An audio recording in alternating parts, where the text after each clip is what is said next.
لا حول ولا قوة إلا بالله العلي العظيم. حسبنا الله ونعم الوكيل، نعم المولى ونعم النصير. أعوذ بالله من الشيطان اللعين الرجيم. بسم الله الرحمن الرحيم. الحمد لله رب العالمين، والصلاة والسلام على أشرف الأنبياء والمرسلين، سيدنا ونبينا والشفيع ذنوبنا مولانا أبي القاسم محمد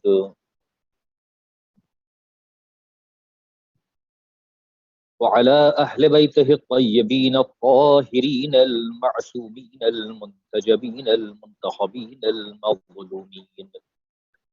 ولعنة الله على أعدائهم أجمعين من الآن إلى قيام يوم الدين، آمين يا أحكم الحاكمين. أما بعد، فقد قال الله سبحانه وتعالى في القرآن الكريم: بسم الله الرحمن الرحيم. إن الدين عند الله الإسلام. صلوات بر محمد وآل محمد. اس سے قبل کے چند معروضات اس آیہ وافی ہدایہ کے ذیل میں بیان ہوں. یہ گزارش ہے کہ ایک مرتبہ سورہ فاتحہ اور 3 مرتبہ سورہ توحید کی تلاوت فرما کر مرحومہ و مغفورہ سیدہ وحیدہ رضوی بنت سید اعجاز حسین صاحب کی روح کو ایصال فرما.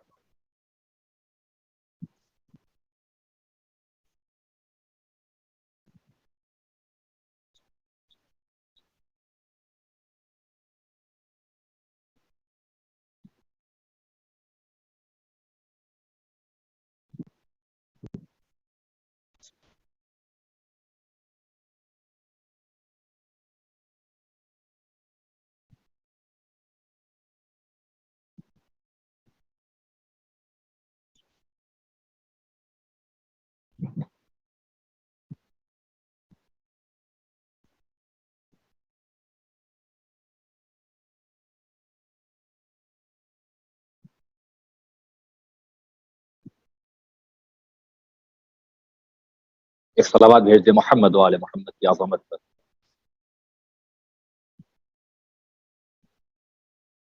اس سارے ثواب کی مجلس ہے، مجلس برسی ہے. آپ کا بہت وقت نہیں لینا ہے، مگر چند باتیں جو نہایت ہی اہم ہیں تعارف دین اور معرفت دین کے عنوان سے وہ آپ کی خدمت عالیہ میں گوش گزار کرنی ہے. جس آیت وافی ہدایہ کی تلاوت کا شرف حاصل کیا، نہایت ہی مشہور و معروف آیت جس میں ارشاد رب العزت ہو رہا ہے، اور یہ ارشاد، یہ کلام، یہ بیان نہایت ہی واضح اور نہایت ہی کیٹیگوریکل ہے. اس میں کوئی ifs اینڈ بٹس نہیں ہے. ان الدین عند اللہ الاسلام، بالتحقیق واضح طور پر اللہ کے نزدیک جو دین ہے وہ بس اور بس اسلام ہے. یعنی بنام دین، بنام اسلام بہت سے سسٹمز ہو سکتے ہیں، آئین ہو سکتے ہیں، آئیڈیالوجیز ہو سکتی ہیں، لیکن اللہ نے جس کو دین بنایا ہے، جس کو راہ ہدایت بنایا ہے، آئین زندگی و بندگی بنایا ہے، جس کو دستور العمل انسانیت بنایا ہے، وہ بس اور بس اسلام ہے. اس کے علاوہ کچھ اور نہیں ہے. اللہ کسی اور سسٹم کو، کسی اور آئیڈیالوجی کو، کسی اور آئین کو دین کی روشنی سے روح دین سے قبول نہیں کرتا.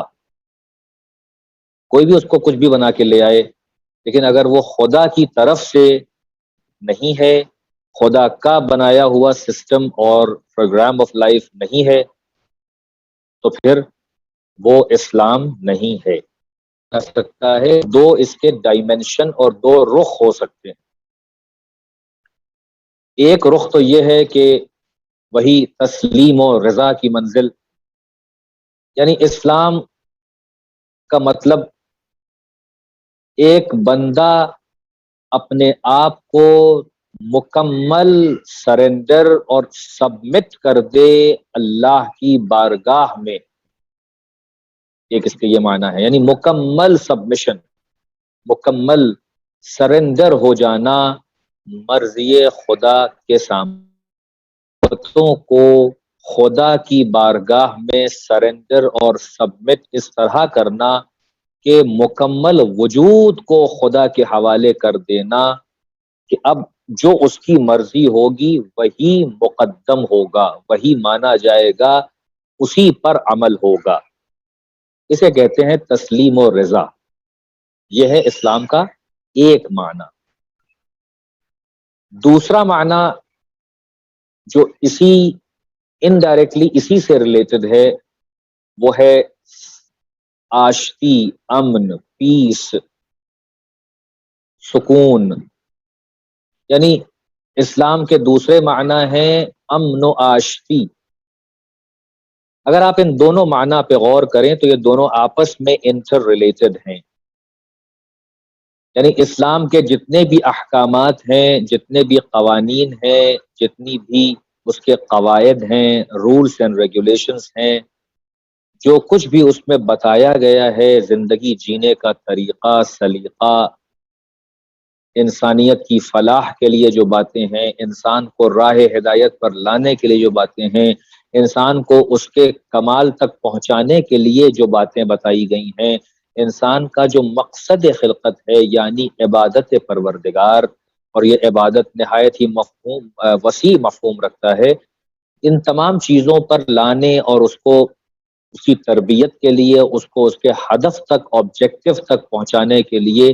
جو بھی چیزیں ہیں، اس میں انسان مکمل طور پر اپنی عقل اور اپنی خرد اور اپنی خواہشات کو نہ لگا کر خدا کی مرضی کو تلاش کر کے اپنی ہر فیکلٹی کو اللہ کی مرضی کے مطابق ڈھالے اور اس کے سامنے مکمل سر بسجود ہو جائے، اپنے آپ کو سپرد کر دے اسے. ایک یہ معنی ہے. اور یہ اگر کر لے گا تو پھر اس کا وجود خود امن و آشتی کا گہوارہ بن جائے گا، اور دنیا سے برائیاں اور فسادات اور مظالم ختم ہو جائیں گے. یہ دوسرے معنی کی طرف اشارہ ہو جائے گا کہ جب ایک بندہ واقعاً مسلم ہو جائے گا تو اس کا ہر عمل امن و آشتی کا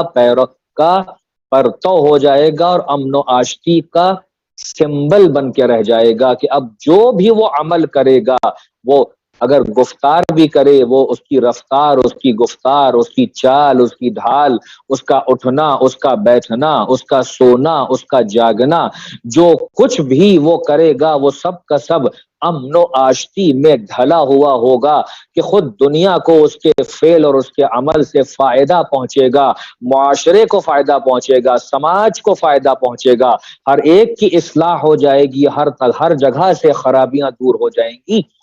اسی مکمل وجود کو اگر دیکھنا ہو کہ کن سراپوں میں یہ مکمل اسلام اپنی دو رخ کے ساتھ پایا جاتا ہے، تو قدرت نے ایسے شاہکار، ایسے نمونے، ایسی اپنی شاہکار مخلوقات کو ہمارے درمیان ہادی و رہبر اور ہمارے لیے آئیڈیلز بنا کے پیش کیا کہ اگر تسلیم و رضا کی منزل کو دیکھنا ہو تو ان بندوں کے در پہ آ کے ان کی شخصیت کا جائزہ لو، اگر امن و آشتی کو دیکھنا ہو تو دیکھو ان کے افعال اور ان کے کردار پہ نظر کرو، ہر جگہ سے تمہیں تسلیم و رضا بھی نظر آئے گی، امن و آشتی بھی نظر آئے گی. ایک صلوات بھیج دے محمد و آل محمد.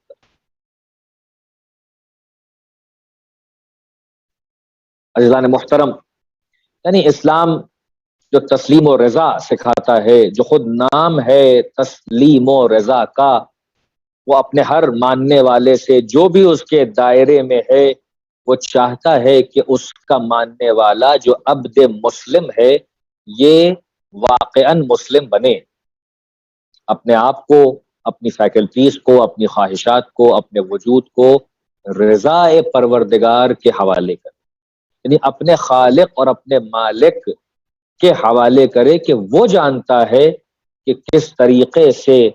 اس نفس انسانی کو، اس روح انسانی کو اور اس مادی وجود انسانی کو کس طریقے سے ارتقا دی جا سکتی ہے، پرفیکشن دیا جا سکتا ہے، کس طریقے سے کن باتوں کو مان کر اور کن باتوں سے بچ کر انسان فلاح و بہبود کے کمال تک پہنچ سکتا ہے، یہ اس کا خالق بتائے گا۔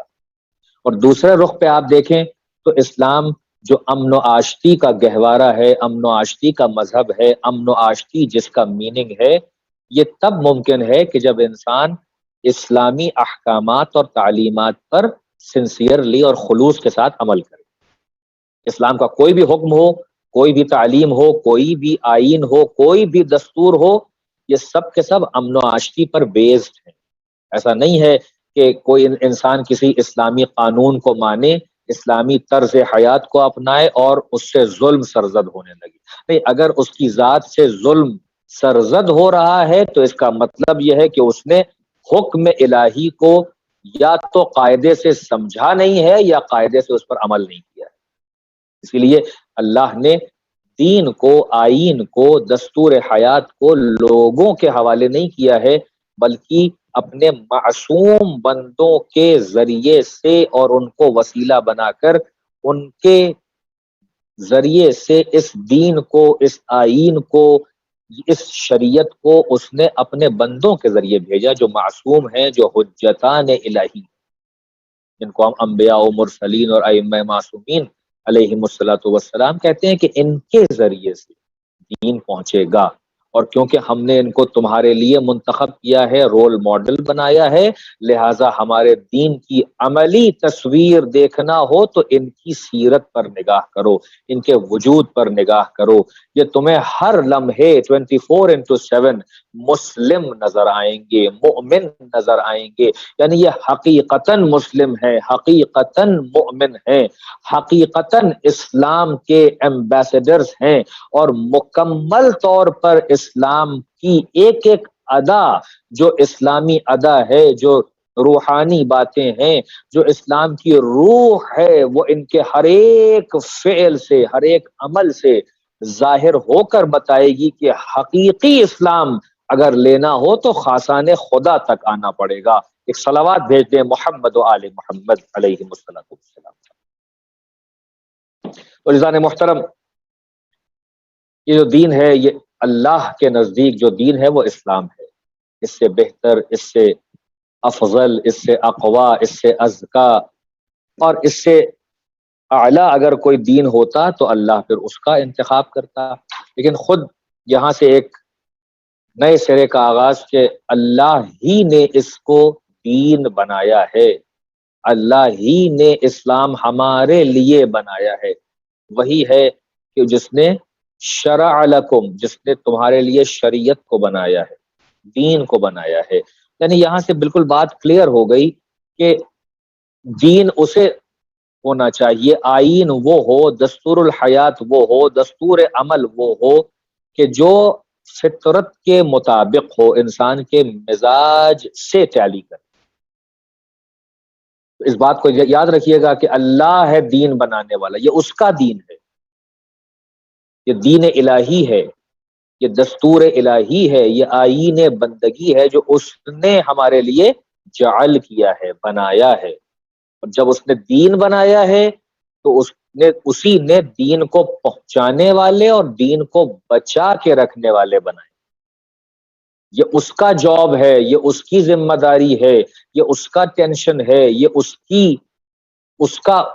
کی خاصیت ہے کہ اس نے دین بنایا ہے، اس نے ہدایت کا انتظام کیا ہے۔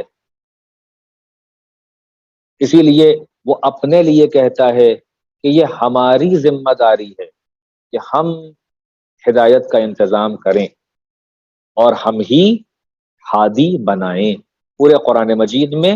ہدایت کی ذمہ داری اللہ نے اپنے کاندھوں پہ اپنے لطف و کرم سے خود اپنے لیے اس کو واجب قرار دیا ہے کہ وہ ہدایت دے گا. ہدایت کی ذمہ داری اس کی ہے. ان علینا للہدی،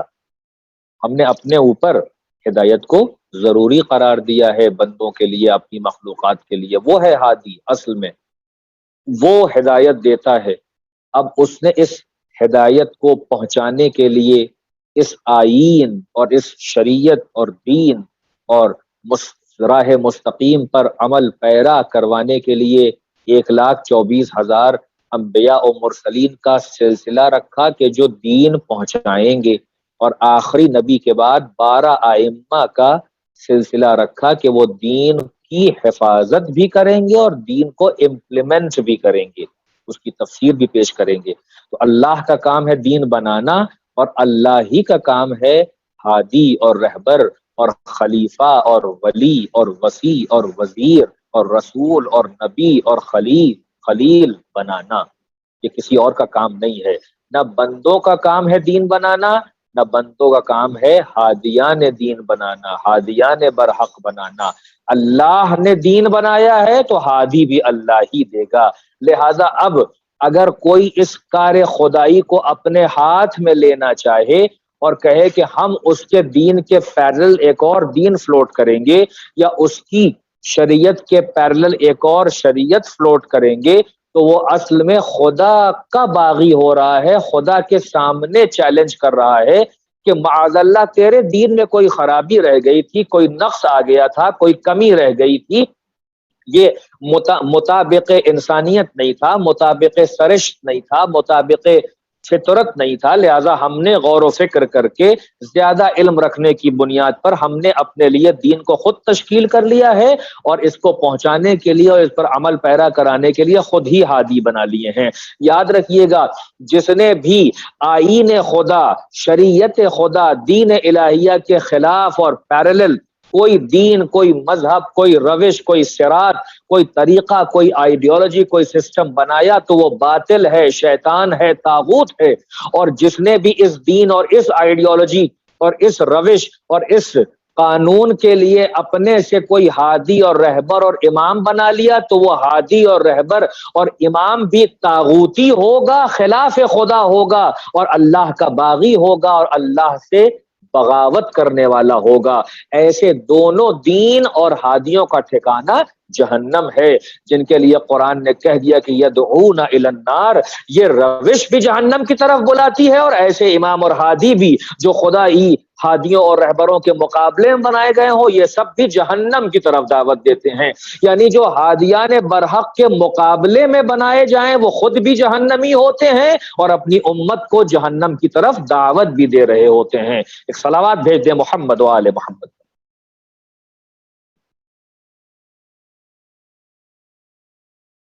لہذا عزیزان محترم،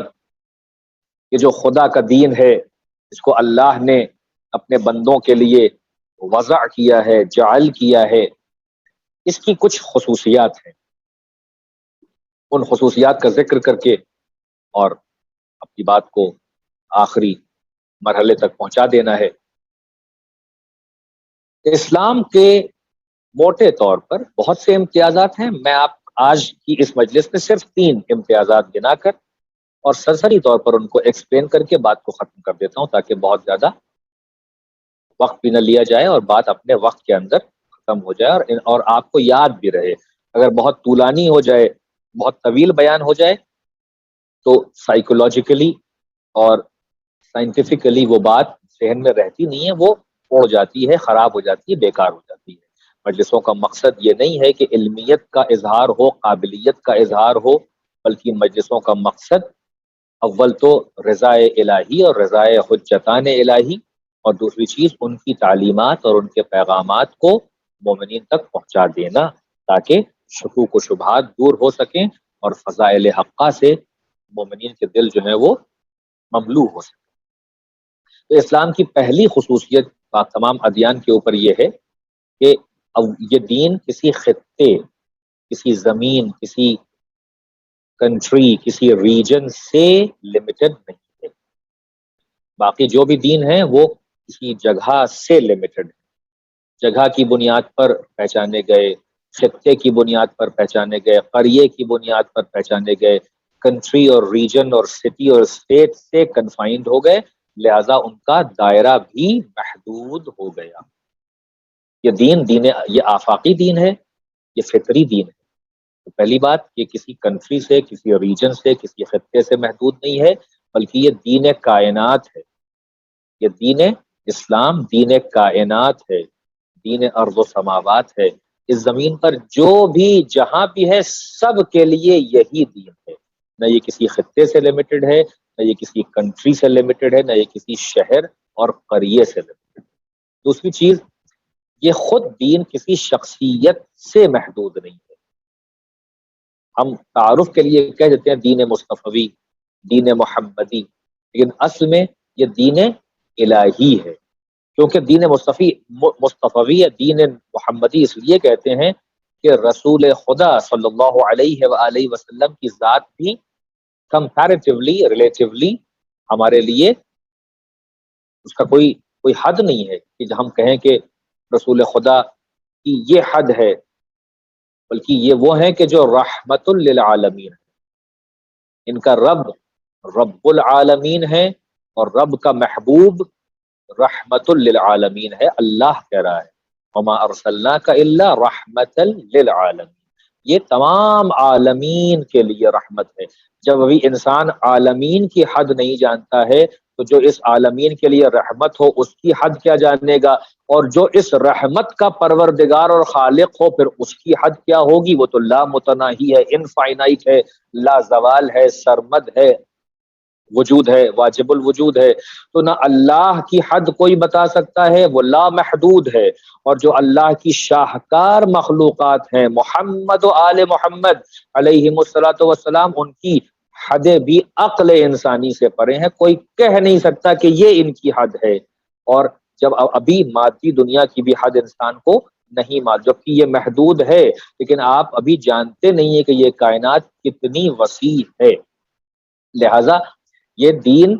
الہی ہے، یعنی خدا کی طرف اس کی نسبت ہے۔ اصل میں اللہ مالک ہے اس دین کا،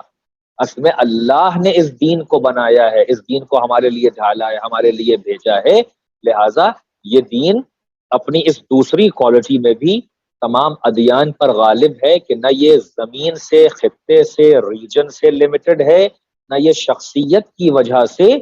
محدود ہو گیا کہ کوئی کہے کہ دین موسوی ہے، دین عیسوی ہے۔ وہ محدود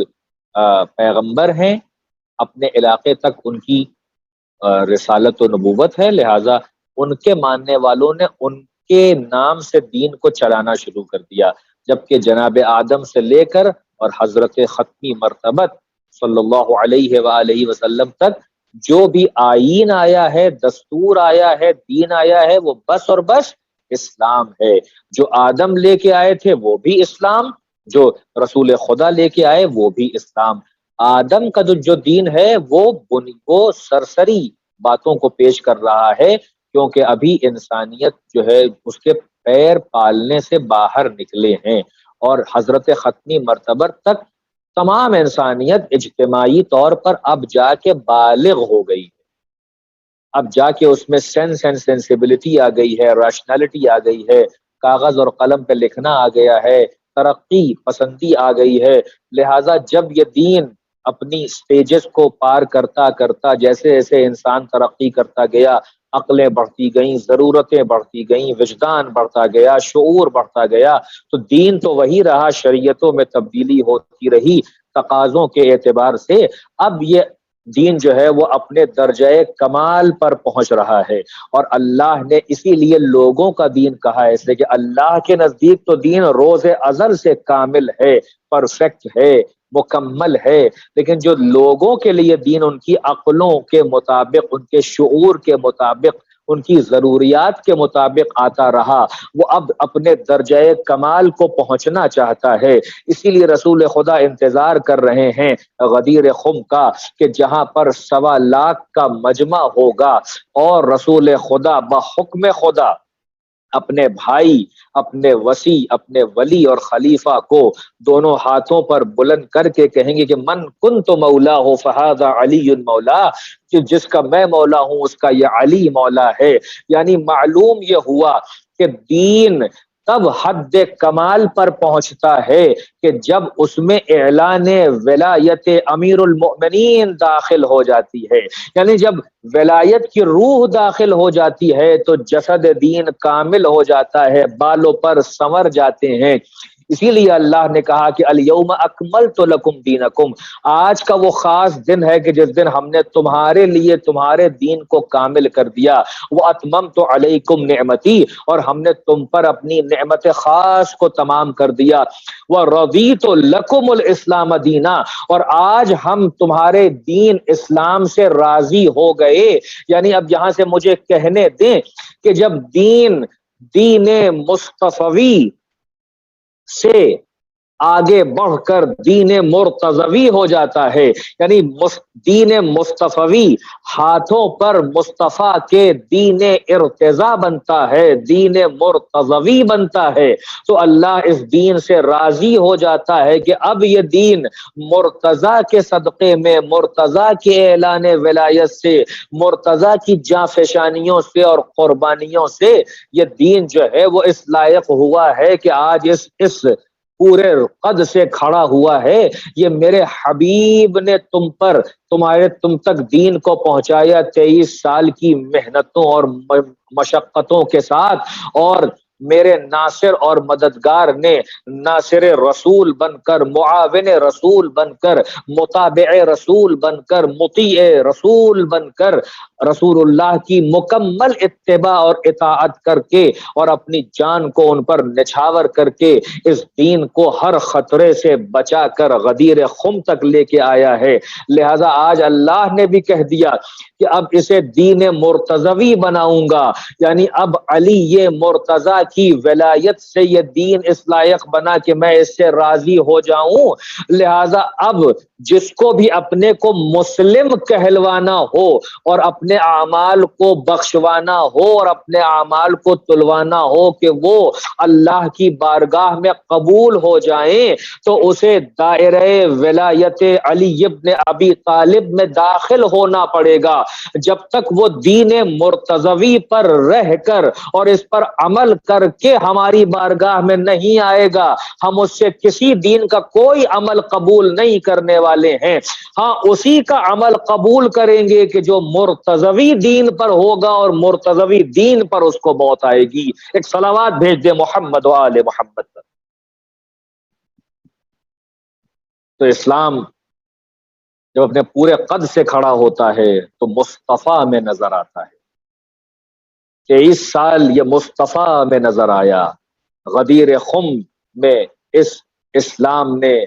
اپنا دوسرا جلوہ دکھایا، اپنے دوسرے نور کا تعارف کروایا کہ دیکھو وہ ایک ہی نور تھا جس کے 2 جلوے ہیں، ایک محمد کا نور ہے اور اسی نور کا حصہ ہے علی ابن ابی طالب۔ لہذا اگر اللہ اور محمد کو مان کر تم یہ سمجھتے ہو کہ تم دین مصطفی کے سہارے ہماری بارگاہ میں اپنی عبادتوں کو اور اعمال کو بخشوا لوگے اور قبول کروا لوگے، تو اس غلط فہمی میں نہ رہنا۔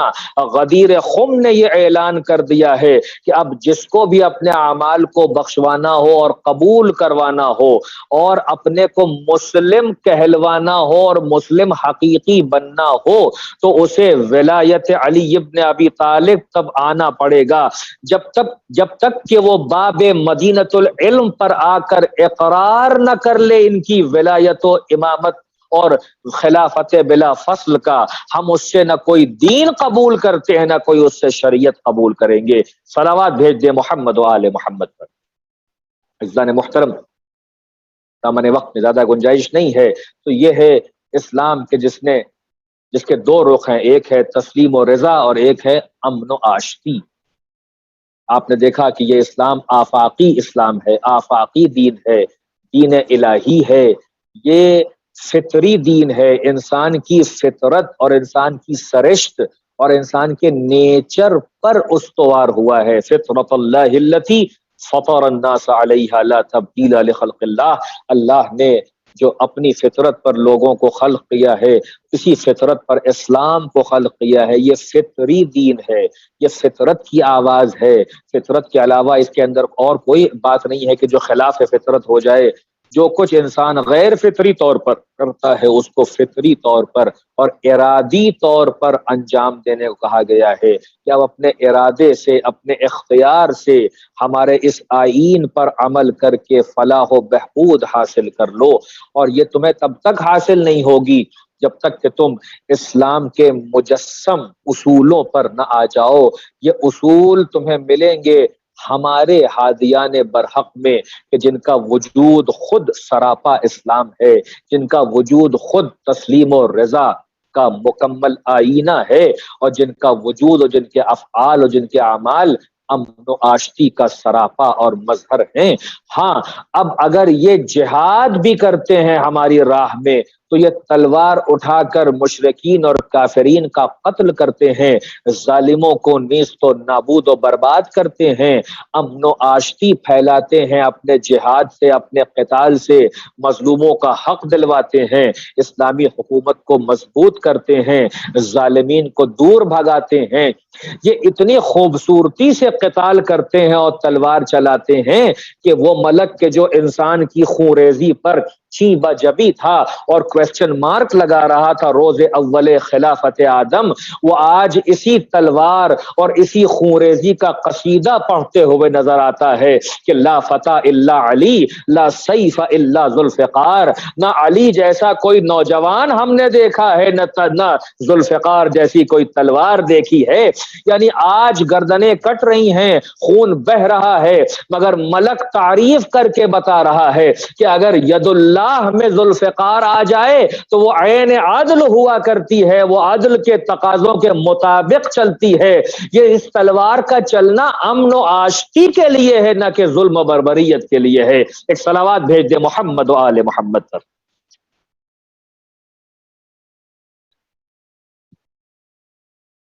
اب جو ہادیان برحق ہوں گے وہ امن و آشتی کا گہوارہ ہوں گے، اس لیے کہ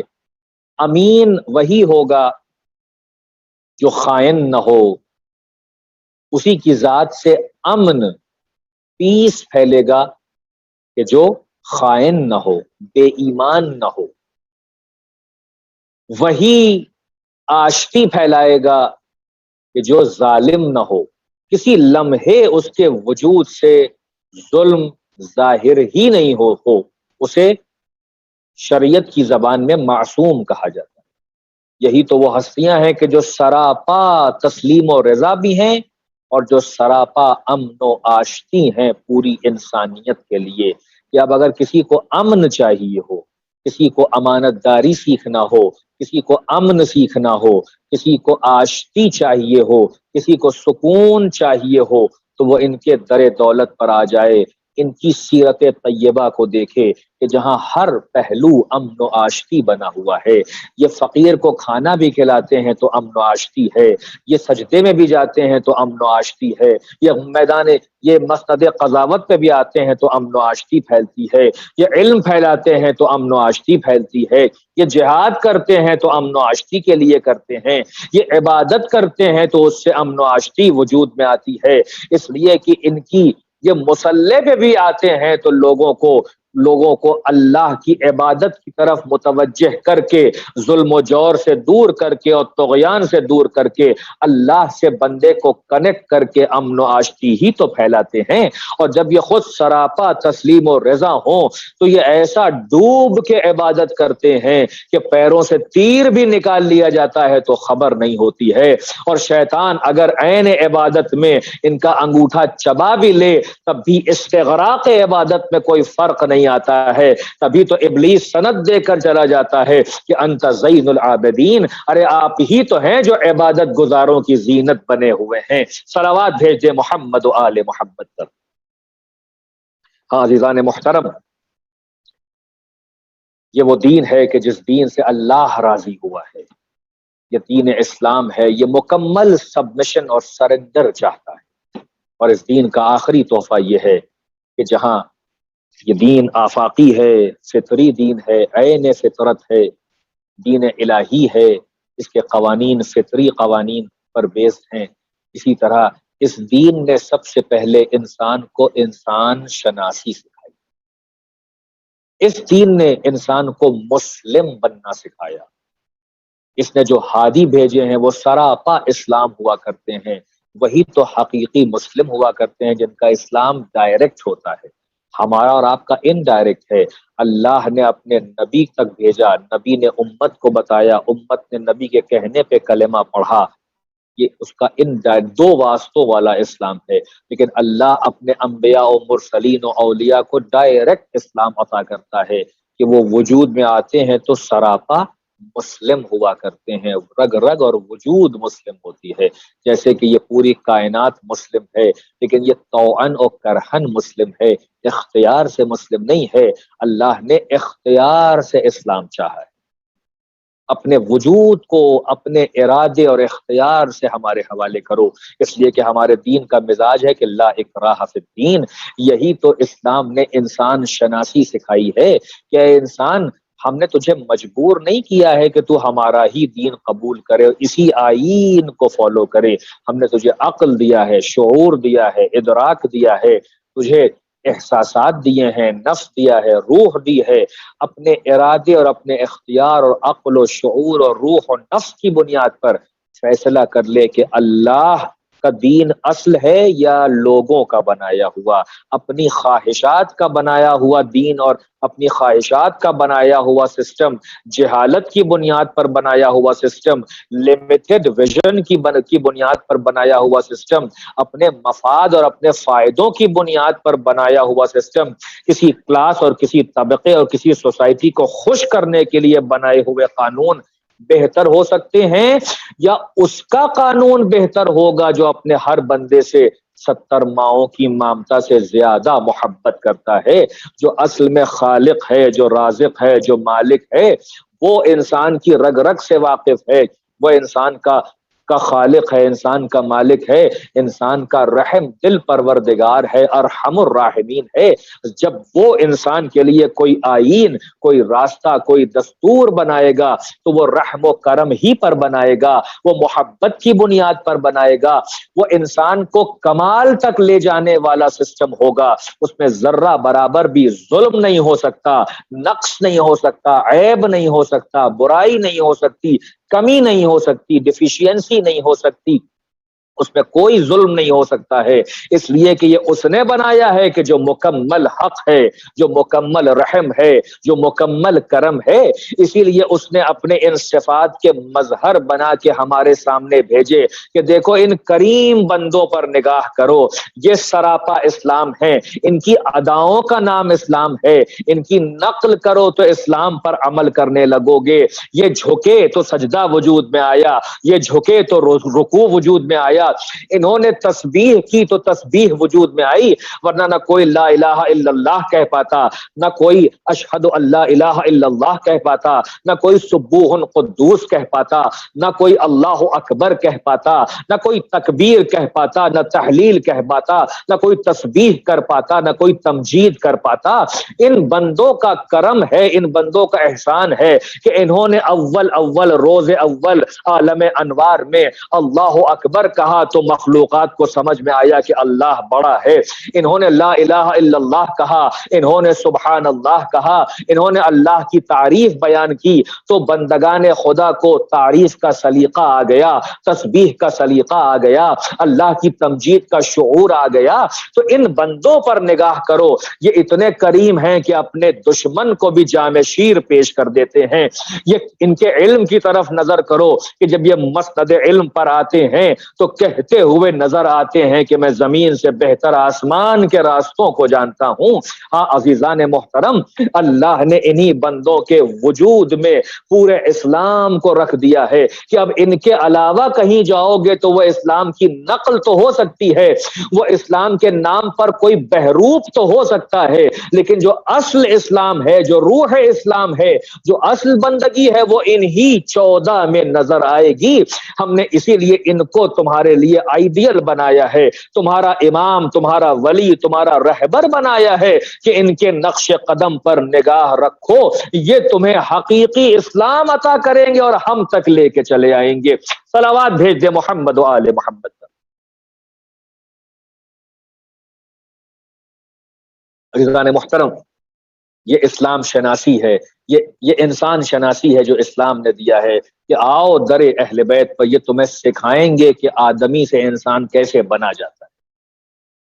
سب آدمی بنا کے تمہیں رکھیں گے، کوئی انسان نہیں بنانا چاہتا۔ یہ اہل بیت ہیں کہ جو آدمی کو انسان بنا دیتے ہیں، جو بے زر کو ابو ذر بنا دیتے ہیں، جو سلمان فارسی کو سلمان محمدی بنا دیتے ہیں، جو قمبر کو ایسا تراشتے ہیں کہ یہ آقا قمبر اور خواجہ قمبر بن جاتے ہیں، یہ ذروں کو آفتاب بنا دیا کرتے ہیں۔ عزیزان محترم، میں نے آپ کی زحمت کو تمام کیا۔ اسلام کا یہ تیسرا تحفہ ہے کہ اس نے انسان کو انسان کی عظمت پہچنوایا، انسان کو انسان کا تقدس پہچنوایا، انسان کو انسان کا احترام بتایا کہ انسان کتنی مقرب اور کتنی معظم اور کتنی معزز مخلوق ہے، کہ شاہکار کائنات ہے، اشرف المخلوقات ہے۔ ہم نے انسان کے سر پر تاج کرامت اور تاج خلافت کو رکھا ہے، ہم نے کسی اور مخلوق کے اوپر تاج خلافت و کرامت و نیابت کو نہیں رکھا ہے۔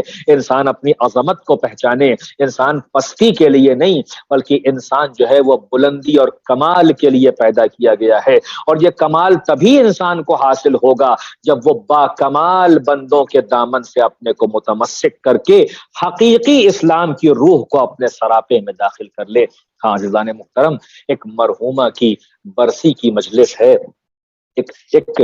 عزادار حسین کی مجلس ہے، ایک معظمہ کی مجلس ہے۔ عزاداروں، کیونکہ یہ شب بھی جو ہے وہ شب شہادت حضرت مسلم ہے، اور میں نے اسلام ہی کو عنوان بنایا ہے، تو یاد رکھیے گا عزاداران محترم، ہم اگر غیر معصومین میں نگاہ ڈالیں تو ہمیں مسلم جیسا وجود، ایک درخشاں وجود نظر آتا ہے کہ جس کا اسم مسمى بنا ہوا تھا، جو فقط نام کا مسلم نہیں تھا بلکہ اپنے کام سے بھی مسلم تھا، جس کی ذات سراپا مسلم تھی، جو ہر قدم پہ امن و آشتی کا گہوارہ بنا ہوا تھا اور تسلیم و رضا کا مرکز بنا ہوا تھا۔ یہ کتنی عظیم بات ہے، اس پر غور کیا جائے کہ امام حسین علیہ السلام، حجت خدا، حجت بالغہ، ولی اللہ الاعظم، اپنے وقت کا امام، کسی کو اپنا ایمبیسڈر اور سفیر بنائے، یہ اس کی فضائل اور اس کے تعارف کے لیے بہت بڑا مقام ہے کہ جس کے لیے امام کہے کہ یہ میرا سفیر ہے۔ مسلم کے ہاتھ پر بیعت، میرے ہاتھ پر بیعت ہے۔ ہاں، مسلم نے اپنا ایسا کردار پیش کیا ہے کہ کوئی ایک دھبا بھی کردار مسلم پہ لگا نہیں سکتا ہے۔ یہ سراپا مسلم ہے، اس بندے نے اپنے کو ایسا سبمٹ اور سرنڈر کیا ہے اور اپنی ایسی شناسائی رکھی ہے کہ اس کا خالق بھی اس پر افتخار کرتا ہے۔ ارے وقت کا امام اس کو اپنا سفیر بنا کے بیچتا ہے۔ ہاں آزاداروں، مگر اس امت مسلمہ نے کیا کیا کہ جو اہل بیت کے اسلام سے کٹ آف ہو کر طاغوت کے اسلام کی طرف چلی گئی تھی، جو بنام دین کو فالو کر رہی تھی، وہ حقیقی دین سے دور ہو گئے تھے، کیونکہ وہ محمد و آل محمد کے دشمن ہو گئے تھے، خون کے پیاسے ہو گئے تھے۔ ہاں عزاداروں، میں نے زحمت کو تمام کیا۔ ہاں، یہ وہ مسلم ہے کہ جو ارے کوفے گیا ہے حسین کی بیعت لینے کے لیے، ارے لوگوں کو حسین کی طرف لے جانے کے لیے۔ آپ دیکھیں کہ جب اس وقت کے لوگوں نے مسلم کو قبول نہ کیا تو جتنے خط لکھے گئے تھے سب جھوٹ اور فریب اور مکر کی بنیاد پر تھے، اس لیے کہ جو حسین کے ایمبیسڈر کو قبول نہ کرے وہ حسین کو کیا قبول کرے گا۔ مجھے بہت طویل مصائب نہیں پڑھنے ہیں۔ ہاں، یہ وہ مسلم ہیں کہ جن کے لیے جن کے ہاتھ پر 18,000 لوگوں نے بیعت کی تھی، مگر ابھی نماز عشاء ختم ہوئی، اب جو مسلم نے گھوم کے دیکھا تو اب کوئی نظر نہ آیا۔ اس دوست کو، اس بھائی کو ایسا تنہا چھوڑا مسلمانوں نے، اور نام نہاد کوفے کے عثمانی شیعوں نے کہ مسلم اکیلا رہ گیا، اور قاتل جو ہے وہ پوری قوت لگانا چاہتا ہے۔ ابن زیاد ملعون چاہتا ہے کہ مسلم کو قتل کرے۔ ارے جوق در جوق دستہ چلا آ رہا ہے، مگر کوئی بھی اس شیر ہاشمی کے سامنے ٹک نہیں پا رہا ہے۔ جو آ رہا ہے واصل جہنم۔ مسلم بھی بھوکے ہیں، مسلم بھی پیاسے ہیں۔ ارے ہیلے اور مکر سے مسلم کو گرفتار کیا گیا، اب جو امیر کے سامنے لایا گیا، ملعون ابن زیاد کہتا ہے کہ تو نے مجھے سلام نہیں کیا۔ یہ شیر کہتا ہے، ہاشمی شیر، ارے حسین کا بھائی کہتا ہے کہ تو اس لائق نہیں ہے کہ تجھے سلام کیا جائے، میرا آقا اور مولا سلام کے لائق ہے۔ السلام علیکہ یا ابا عبداللہ، یہ مسلم نے پہلی بار کہا تھا۔ عزادارو سن سکو گے، ارے مسلم پر قہر ٹوٹا، دارالامارہ سے مسلم کو گرایا گیا، ارے مسلم پر تلواروں سے وار ہوا، ارے مسلم کی پیروں میں رسی باندھ کر کوفے کی گلیوں میں مسلم کو پھرایا گیا۔ حسین کا سفیر قتل کیا گیا، اس بے دردی سے قتل کیا گیا کہ یہ دہشت ناک واقعہ لوگوں کو ہلا گیا۔ ہائے مسلم ابن عقیل دنیا سے چلا گیا، ارے بھوکا اور پیاسا، مگر آخری وقت بھی اپنے اسلام پر باقی ہے، تسلیم اور رضا کے حد کمال پر پہنچا ہے یہ بندہ کہ اپنی لبوں سے لا الہ الا اللہ، وجود سے توحید کی گواہی، ارے وجود سے رسالت کی گواہی، اور وجود سے اور ہر قطرے سے امامت و ولایت کی گواہی دیا ہے۔ ابھی یہ خبر حسین کو معلوم ہوئی کہ میرا سفیر قتل ہوا، ارے مسلم کی بیٹی رقیہ کو بلایا، یتیمہ کو بلا کے زانوں پہ بٹھایا، ارے بنی ہاشم کی بچی ہے، اہل بیت کی بچی ہے۔ اب جو حسین نے شفقت سے ہاتھ پھیرنا شروع کیا، ارے کہنے لگی چچا جان کیا بات ہے، یہ انداز تو یتیموں کے ساتھ ہوتا ہے، ذرا خبر دے میرا بابا خیریت سے ہے تو کہ نہیں ہے۔ ارے حسین نے امامہ اتارا، بچی کو گلے سے لگایا، یتیمی کا پرسا دیا۔ میں کہوں گا آقا ارے رقیہ کو تو یتیمی کا پرسا دے رہے ہیں، ذرا بعد عاشورا ارے جلتے ہوئے خیام کی طرف رخ کرے، آپ کی ننھی سکینہ 4 سالہ بچی، ارے کوئی تماچے مار کے پرسا دیتا ہے، کوئی گوشوارے چھین کے پرسا دیتا ہے، کوئی دامن میں آگ لگا دیتا ہے، ارے کوئی تازیانے اتنے مارتا ہے کہ پشت فگار ہو جاتی ہے، اب بچی فریاد کرتی ہے واہ حسینہ، اے میرے بابا حسین، سکینہ پہ ظلم و ستم ہو رہے۔ الا لعنت اللہ علی القوم الظالمین فسيعلم الذين ظلموا أي منقلب ينقلبون إنا لله وإنا إليه راجعون رضا بقضائه وتسلیما لأمره۔ پروردگار ہماری اس مختصر سی عزا کو قبول فرما، اے رحیم و کریم ان آنسوؤں کو رومال زہرا میں جگہ دے دے۔ پروردگار اس ذکر کے صدقے میں ہم سب کے تمام گناہوں کو بخش دے، ہم سب کی معرفت میں، حب اہل بیت میں، اطاعت و اتباع اہل بیت میں اضافہ فرما۔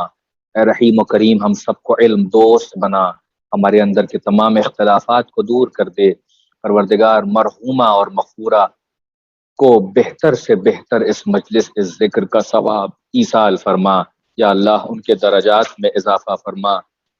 مرحومین کے تمام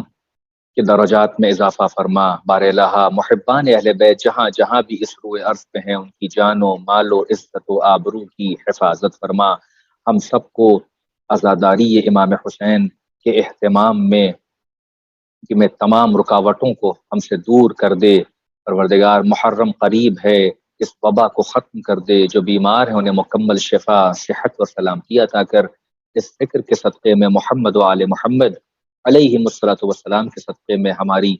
حاجتوں کو پورا کر، ہماری دعاؤں کو شرف قبولیت بخش دے، ہمارے لیے آسانیاں پیدا کر دے، ہمارے امور کو بہترین انجام تک پہنچا دے، راستوں کو ہموار کر دے، کربلا معلی نجف کے لیے کہ راستوں کو ہموار کر دے۔ جو ذاکرین پریشان ہیں، ٹریول نہیں کر پا رہے ہیں، محرم قریب ہے، بار اللہ ان کی تمام پریشانیوں کو دور کر دے۔ اور آخر میں تو اس سے دعا ہے کہ اپنی آخری حجت کے ظہور میں آپ تعجیل فرما، ہم سب کو ان کے انصار و اعوان میں شمار فرما۔ آپ حضرات سے گزارش ہے ایک مرتبہ سورہ فاتحہ اور 3 مرتبہ سورہ اخلاص کی تلاوت فرما کر مرحومہ و مغفورہ سیدہ وحیدہ رضوی بنت سید اعجاز حسین کی روح کو ایصال فرما۔